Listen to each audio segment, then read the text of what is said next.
Calls for a review of the performance incentive and penalty mechanism under local power companies' scheme of control agreements.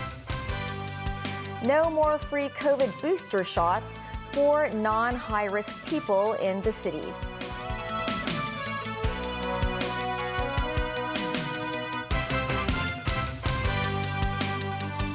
Hello and welcome to TVB News. On Wednesday morning, multiple parts of Hong Kong Island experienced a nearly hour-long power outage.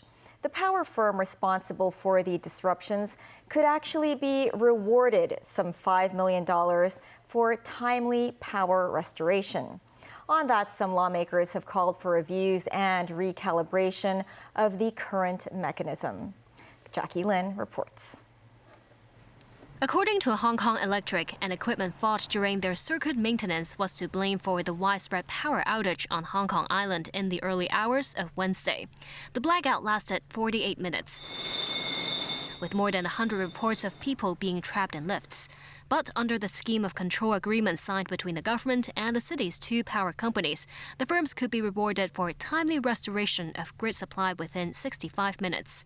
The incentive is a plus 0.015% adjustment to the company's permitted return. That means Hong Kong Electric could receive a bonus of some $5.5 million this time from the power outage. Hong Kong Island East lawmaker Edward Leung questioned the reward mechanism, as the power companies are supposed to ensure a stable electricity supply. Leung added the two firms have many privileges not many businesses could enjoy, including an 8% guaranteed annual rate of return. William Yu, Chief Executive Officer of the World Green Organization, said such reward mechanisms are often in place to ensure the quality of service, especially overseas where power disruptions are frequent.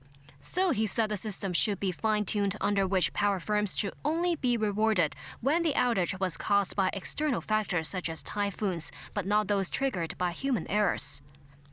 In response, the Environment and Ecology Bureau said it will review the latest blackout and the incentive and penalty mechanisms with the city's two power firms later this year. Jackie Lin, TVB News. Starting today, non-high-risk individuals will no longer be able to get their COVID booster shots for free. They will have to pay for the jabs on the private market. Some family doctors noted that the private market currently only offers the BioNTech bivalent vaccine. Timothy Lee tells us more. As the city has recently seen a rebound in COVID cases, there is a growing concern about the availability of booster shots.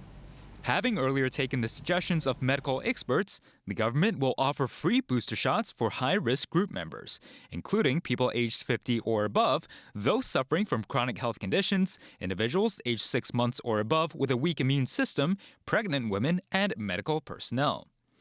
The measure will continue throughout the rest of the year and does not take into account a person's previous injections. However, those outside of this category will have to pay for their own jabs. Some local residents shared their thoughts on the new measure. What comes free in this world? We should pay a little bit. I think it's not harm.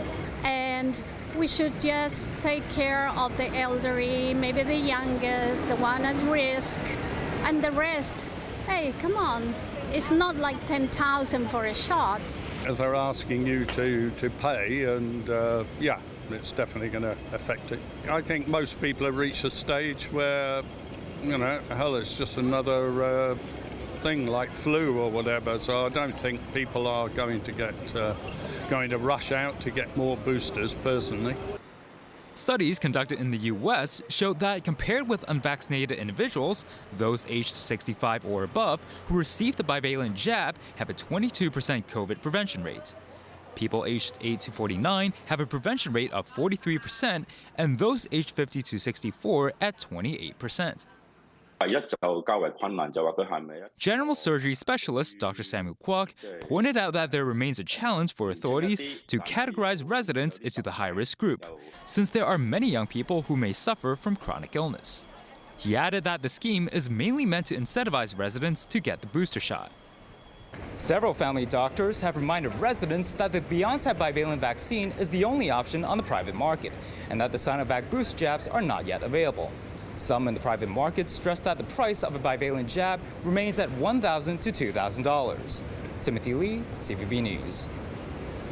A survey conducted by the Chinese University of Hong Kong's Faculty of Medicine shows that over 70% of recovered COVID patients had at least one symptom 5 months after their diagnoses. Among them, around 12% were reported to have experienced sexual dysfunction and other reproductive problems. Veronica Lin reports. CUHK conducted the largest long COVID survey in Asia, gathering answers from over 10,000 people from last July to December about the long-lasting effects of the virus. Over 70% of recovered COVID patients still have at least one symptom after 5 months. The most common symptoms include memory loss, poor concentration, sluggish thinking, insomnia, and so on. Symptoms sometimes can last for more than 3 years in certain cases. 12% of patients suffer from irregular periods, lower body pain, sexual dysfunction, and other reproductive problems. Among them, 80% were women. The study also shows that due to reproductive issues, a quarter of patients also have relationship troubles as well. More than half refuse to seek help from medical professionals. It is estimated that if 5 million in the city have been affected, around 420,000 are being troubled by these symptoms. Francis Chen, Dean of Medicine at CUHK, suggested that they should seek medical attention promptly. Chen said that the chance of developing long COVID symptoms is not related to the type of virus strain or the number of times someone is infected. He added that the most effective way of preventing long COVID is to get vaccinated. The Faculty of Medicine at CUHK suggested the government should establish a long COVID center to support patients and handle complex cases. Veronica Lin, TVB News. Seagate Technology Holdings has agreed to pay a $300 million penalty in a settlement with the authorities over shipping hard disk drives to China's Huawei. The disk drives are worth more than $1.1 billion. Seagate sold the drives to Huawei between August 2020 and September 2021 in violation of U.S. export control laws. There is a rule that restricts sales of certain foreign items made with U.S. technology to Huawei. Washington placed Huawei on a trade blacklist in 2019 due to national security and foreign policy concerns. Still ahead, in Poland, ceremony marking the 80th anniversary of Warsaw Ghetto Uprising.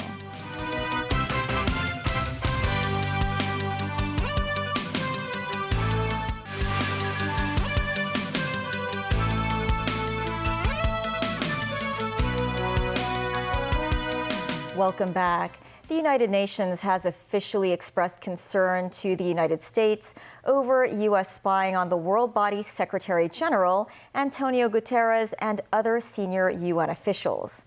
This after classified Pentagon documents were leaked on social media, of which 4 indicated the U.S. eavesdropped and gathered intelligence on Guterres.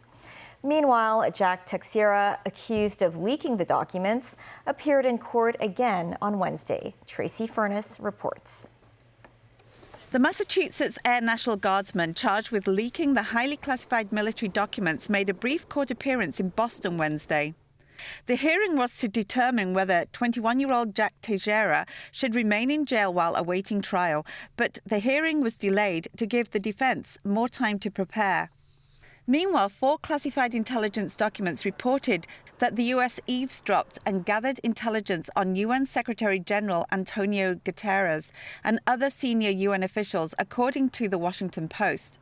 The United Nations officially expressed concern to the United States Tuesday over the spying allegations. We have made it clear that such actions are inconsistent with the obligations of the United States as enumerated in the Charter of the United Nations and the Convention on the Privileges and Immunities of the United Nations. Chinese Foreign Ministry spokesman Wang Wenbin said Wednesday that the U.S. owes the international community an explanation over its exposed surveillance activities. Wang said, "This is not the first time that such a U.S. scandal was revealed. Claiming to uphold the role of the United Nations, the US instead unleashed a storm of eavesdropping against the UN. Styling itself as the so-called champion of freedom and democracy, the US uses advanced technology to build an empire of hacking. US senior intelligence, defense and State Department officials briefed Congress on the leak on Wednesday. Lawmakers said it is incredulous that someone as young and low in rank as Tejera had access to highly classified material and was able to share it online so easily. Tracy Furness, TVB News. The 80th anniversary of the Warsaw Ghetto Uprising has been marked in Poland, where Jewish combatants put up a mismatched fight against Nazi German forces in 1943. The commemorations were attended by Polish President Andrzej Duda, German President Frank-Walter Steinmeier, and Israeli President Isaac Herzog. In 1940, German Nazi occupiers corralled over 400,000 Jews into a small part of Warsaw, where most were later sent to death camps. When they took up arms, the Germans razed the ghetto to the ground, killing an estimated 13,000. Steinmeier said the Germans had learned the lessons of history and added there should be no more criminal wars of aggression, such as the current one conducted by Russia in Ukraine. The newly amended Occupational Safety and Health Ordinance will be gazetted a week from Friday. Despite the maximum fines being lower than originally planned, Secretary for Labor and Welfare Chris Sun believes it will still have a deterrent effect. In the amended legislation, the maximum fine for serious cases has been increased from $500,000 to $10 million, much lower than the $50 million proposed by the government. Sun stressed the effectiveness of the amendment will be reviewed in 2 years' time. He added that the industry should also make good use of technology to detect crises before they occur. And during his visit to Beijing, Catholic Bishop Stephen Chow visited 2 churches this morning. He said this trip has helped him understand the mainland more, adding that he hopes to visit more dioceses. The Catholic cleric hosted a mass at the Church of the Savior in Beijing. Also present was Joseph Lee, Archbishop and head of the Chinese Catholic Patriotic Association. Chow said he hopes there will be more Hong Kong bishops traveling to the mainland for exchanges and vice versa. Chow is the first serving Hong Kong Catholic bishop to visit Beijing since the 1997 handover. His 5-day trip is due to conclude tomorrow. That's the news. Thanks for watching. Bye for now.